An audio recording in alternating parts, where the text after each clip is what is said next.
Hai,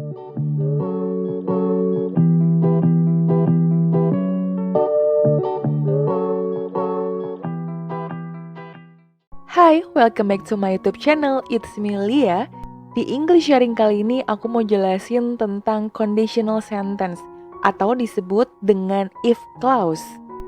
Mungkin kalau dalam bahasa Indonesia kita sebut dengan kalimat pengandaian. Ketika kita berandai-andai tentang sesuatu kejadian yang sudah lewat atau yang belum terjadi, kita bisa nih pakai conditional sentence ini. Jadi gimana sih cara penggunaannya dalam bahasa Inggris secara tepat? Langsung aja kalau pengen tahu lebih lanjut, simak terus video ini sampai tuntas. Jadi yang perlu diketahui oleh teman-teman semuanya, conditional sentence atau if clause itu ada 4 jenis. Atau ada 4 tipe. Yang pertama adalah type 0, dan type 1, type 2, and type 3. Sebelum aku bahas lebih lanjut apa sih perbedaan dan penggunaan antara type 0 sampai type 3. Kita harus tahu dulu nih ya, kalau conditional sentence itu ada 2 kalimat. Yang pertama, yang disebut dengan if clause. Yang kedua adalah main clause. Jadi, if clause ini nggak bisa berdiri sendiri tanpa ada main clause, atau yang disebut dengan kalimat utama. Nah, contoh, if I practice, I will get better. Kalau saya latihan, saya akan lebih baik. Untuk posisi ini bisa dibalik menjadi I will get better dan if I practice. Jadi if-nya bisa ditaruh di tengah-tengah nih ya, nggak selalu di depan. Langsung aja kita ke type 0. Apa sih type 0 itu? Type 0 atau type 0 ini dipakai saat situasi itu umum atau yang sudah pasti atau suatu kalimat perintah. Misalnya, kita lihat dulu ya untuk sisi dari formulanya sendiri, yaitu if plus simple present diikuti simple present. Oke, contoh kalimatnya seperti ini. Kalau kamu nggak makan yang cukup, kamu akan kehilangan berat badan kamu. Nah, itu adalah situasi yang fact ya, udah pasti. Kalau kamu makannya dikit ya pasti BB-nya bakal turun gitu ya, itu logik banget. Nah, selanjutnya misalnya text me if you get lost. SMS gue ya kalau kamu tersesat, kasih tahu aku gitu ya. Nah, ini adalah contoh kalimat perintah. Nah, for your information, bahwa if ini bisa diganti dengan when ya. Contoh, I smile when I'm happy. Ya, jadi tidak selalu pakai if. Misalnya I smile if I am happy bisa juga diganti dengan when. Oke, next. Type 1. Ini adalah dipakai ketika situasi itu mungkin terjadi di masa depan. Jadi masih ada kemungkinan terjadi, prediction. Untuk formulanya adalah simple present, lalu diikuti dengan simple future. Kalau tadi kan simple present dan simple present ya, type 0. Tapi kalau type 1 itu if diikuti simple present, dia selalu berdampingan, lalu simple future-nya. Nah, untuk rumusnya itu sendiri udah tahu ya, kalau simple present itu pakai verb 1, terus kalau simple future itu ada tambahan will sebelum verb 1, akan. Nah, contoh kalimat, if I don't leave now, I will miss the class. Kalau saya nggak berangkat sekarang, saya bakal kehilangan pelajaran gitu. Saya bakal telat dalam masuk kelas gitu ya. Jadi kemungkinan akan terjadi gitu, walaupun belum pasti. Kalau dia nggak berangkat, tapi kalau dia berangkat ya dia nggak akan miss the class gitu. Oke. Next, contoh lain, I will finish my project if I have a time. Saya akan menyelesaikan project saya kalau saya ada waktu. Nah, Kalimat kedua ini aku pakai contohnya yang if-nya di tengah ya. Misalnya seperti ini. Jadi oh ya, satu lagi, if itu ingat selalu didampingi dengan simple present. Jadi kemanapun dia pergi, di tengah atau di awal, selalu dia setelahnya adalah simple present. Kalau yang type 1. Jadi walaupun dia di tengah, tetap dia di awal pun tetap pakai simple present dan diikuti future. Seperti itu ya. Lalu untuk type 2, kita lihat ini dipakai untuk situasi yang tidak sesuai dengan kenyataan saat ini atau hanya your imagination, hayalan gitu ya. Nah, untuk formulanya itu sendiri adalah if diikuti dengan simple past, lalu diikuti dengan simple past future. Nah, untuk simple past itu sendiri diikuti dengan kata kerja kedua ya, verb to. Dan untuk simple past future, would verb 1. Nah, kita lihat contohnya. If I had a lot of money, I would buy a new house. Kalau saya punya banyak uang, saya akan beli sebuah rumah baru, gitu. Ya, kita lihat I had di sini adalah kata kerja kedua dari have.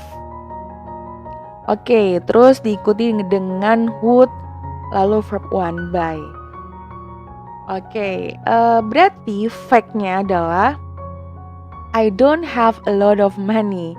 Kan dia bilang kalau saja saya punya banyak uang, saya akan beli rumah baru.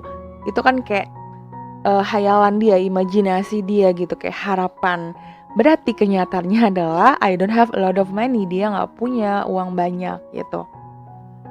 Terus contoh lain adalah if I were you, I would stop smoking. Kalau saya jadi kamu, saya akan berhenti merokok. Nah, itu ada hal yang impossible, gak mungkin lah aku jadi kamu jadi aku gitu ya. Jadi hal yang tidak sesuai dengan kenyataan saat ini. Nah, itu pakai type 2. Nah, di sini kita lihat faktanya I cannot be you. Saya gak bisa jadi kamu gitu. Nah, di sini kita lihat juga formulanya adalah were. Karena di sini adalah past tense. To be-nya past tense adalah was sama were. Ada dua macam ya, tergantung subjeknya apa. Aku udah pernah bahas juga tentang grammar ini ya, to be. Jadi bisa lihat lagi di video aku tentang grammar juga. Kapan pakai was, kapan pakai were.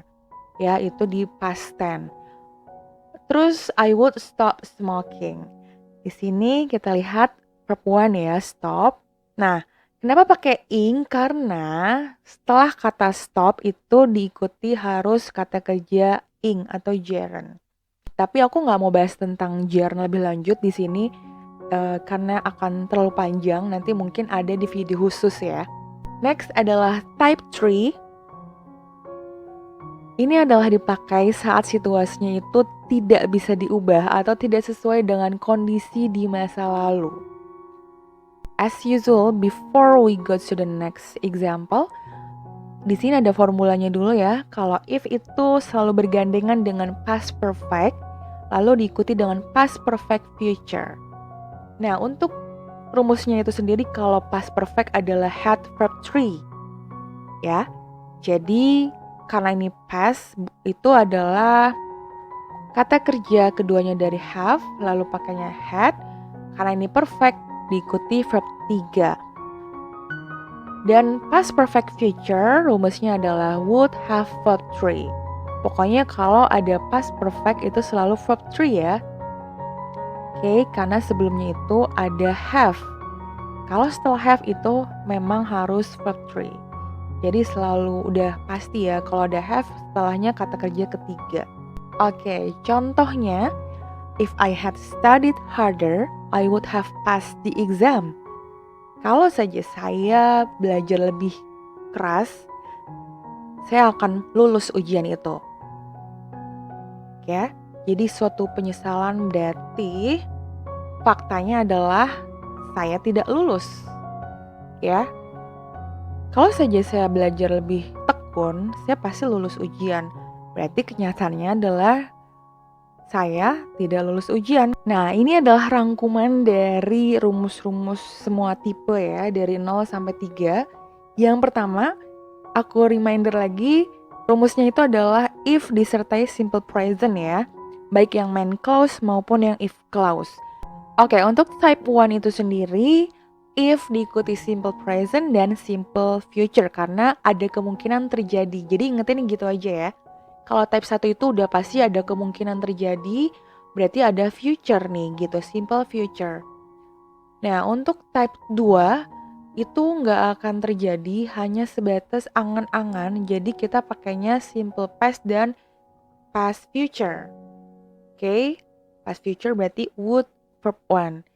Nah, untuk verb 3, ini sudah lewat gitu ya, jadi suatu penyesalan di masa lalu yang nggak akan mungkin terjadi, jadi pakainya past perfect dan past perfect future. Rumusnya had verb 3 dan juga would have verb 3. Jadi untuk yang tipe 3, ingat ya, ini pakai kata kerja ketiga. Jadi yang pakai verb 1 itu adalah tipe 0 sama tipe 1. Nah untuk tipe 2, ini combine ya, untuk if-nya dia pakai verb 2, dan untuk main clause dia verb 1 yang di future-nya. Kita lihat contoh soal seperti biasa. If you cook vegetable for a long time, they bla bla bla lose. Ini udah ada jawabannya ya. Di dalam kurung tinggal tentuin nih kata kerjanya keberapa yang cocok. They bla bla bla their nutrients. Nah, kita lihat di sini untuk yang if clause dia subject plus verb 1 ya kan? Oke, terus ini adalah simple present. Nah, kita lihat berarti ini adalah general truth ya. Kalau kita lihat, kalau kamu masak sayur-sayuran untuk yang waktunya agak lama, itu akan menghilangkan nutrisinya. Berarti kan general truth ya. Berarti ini tipe ke 0 ya, type 0. Berarti ini type 0 ya kan. Nah, type 0, oke, berarti kita lihat main clause-nya pasangannya harusnya simple present juga ya kan. Berarti jawabannya adalah ya betul sekali A tanpa menggunakan S ya, karena subjeknya adalah plural they, kecuali he, she, it baru menggunakan S di akhir katanya. Oke, next question. Dinda would buy 10 luxury houses if she bla bla bla win the lottery. Oke, kita lihat di sini Dinda subject plus would verb 1. Nah, berarti adalah tenses simple past future. Berarti udah ketahuan dong ini tipe berapa? Yap, tipe 2 ya, karena ada past future would verb 1. Udah ketahuan sih ciri-cirinya. Berarti if clause-nya adalah yang ini simple past. Oke, simple past adalah rumusnya subject plus verb 2. Berarti jawaban yang tepat adalah benar sekali, yaitu C. Jadi kita menggunakan verb kedua. If she won the lottery. Oke, sampai sini paham ya cara menganalisa soal untuk jawabannya seperti apa. Nah, kalau menurut teman-teman ini adalah video yang sangat bermanfaat, silakan share video ini buat teman-teman yang memang membutuhkan. Dan juga silahkan komen di kolom komentar kalau misalnya masih ada pertanyaan yang kurang paham. Oke, sampai di sini dulu video aku. Thank you for watching. Bye.